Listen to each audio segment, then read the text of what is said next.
কয়েকদিন পর পর আমরা দেখি ঢাকা শহর দূষিত শহর হিসাবে শীর্ষ স্থানে উঠে আসে। এ থেকে পরিত্রাণের উপায় কি? বায়ু দূষণের 4টা প্রধান উৎস। একটা হচ্ছে গাড়ির কালো ধোঁয়া। একটা গাড়ি যদি ঠিকমতো চলে তার পিছন দিয়ে কালো ধোঁয়া বেরোনোর কথা না, ধোঁয়ার কোনো রঙই থাকার কথা না। কালো ধোঁয়া মানে হচ্ছে পেট্রোলটা ঠিকমতো পুড়ছে না এবং তার থেকে এই যে পার্টিকেলগুলো যেটার কারণে আমি কালো দেখতে পাই। একটা গাড়িতে, একটা ট্রাকে পরিবহন ক্ষমতা 10 টন, আপনি দেখেন সে 15 টন 20 টন লোড নিয়ে রওনা দিয়েছে। একটা বাসে লোক ওঠার কথা 40 জন, আপনি গুনে দেখেন 60 জন রওনা দিয়েছে। তারপরে আমার অনেক সময় ছাদেও তার লোড থাকে।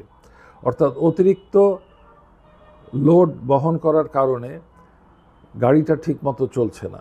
আপনি দেখবেন যে বহু অফিসের গাড়ি 40 বছর 30 বছর 20 বছর ভালো চলছে, কিন্তু আমাদের বাসগুলো 10 বছর পরেই লক্কর হয়ে যায়।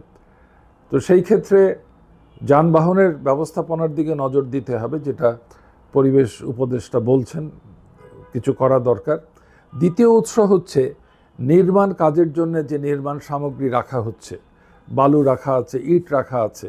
আপনি দেখবেন ইটের উপর দিয়ে বাতাস যখন যাচ্ছে তখন ফাইন পার্টিকেলগুলো নিয়ে যাচ্ছে।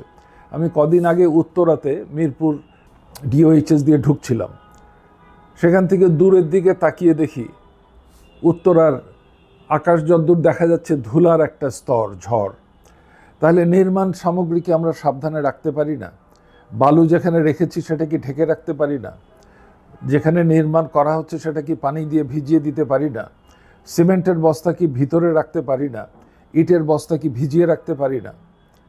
পদ্মা সেতু নির্মাণের সাথে আমি জড়িত ছিলাম, কোনো বায়ু দূষণ সেখানে হয়নি, কারণ কন্টিনিউয়াসলি কন্ট্রাক্টরের কাজ ছিল ভিজিয়ে দূষণটাকে, বাতাসটাকে উঠতে, ধূলিকণাকে উঠতে না দেয়া। তৃতীয় জিনিস হচ্ছে ইটের ফ্যাক্টরিগুলো থেকে যে ধোঁয়া নির্গত হচ্ছে। আর চতুর্থ হচ্ছে রাস্তার যে ধুলা।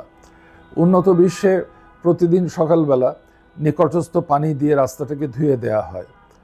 আমাদের এখানে চেষ্টা চলছে, বাট যে প্রথম যে দুটো কথা বললাম এই দুটো তো বন্ধ করার চেষ্টা করা উচিত। দিল্লি, বাংলাদেশ আর ঢাকা আর দিল্লি কে প্রথম হবে কে দ্বিতীয় হবে এটা নিয়ে যুদ্ধ করে। দিল্লির কারণ হচ্ছে দিল্লির চারদিকে যে কৃষি জমি আছে, ধান কিংবা গম কেটে নেওয়ার পরে যে খড়ের অংশটা রয়ে গেছে সেটা তারা পুড়িয়ে দেয়। আমাদের এখানেও কিছু কিছু জায়গায় ওই কাজ করে, কিন্তু ভারতের মতো এত ব্যাপক না।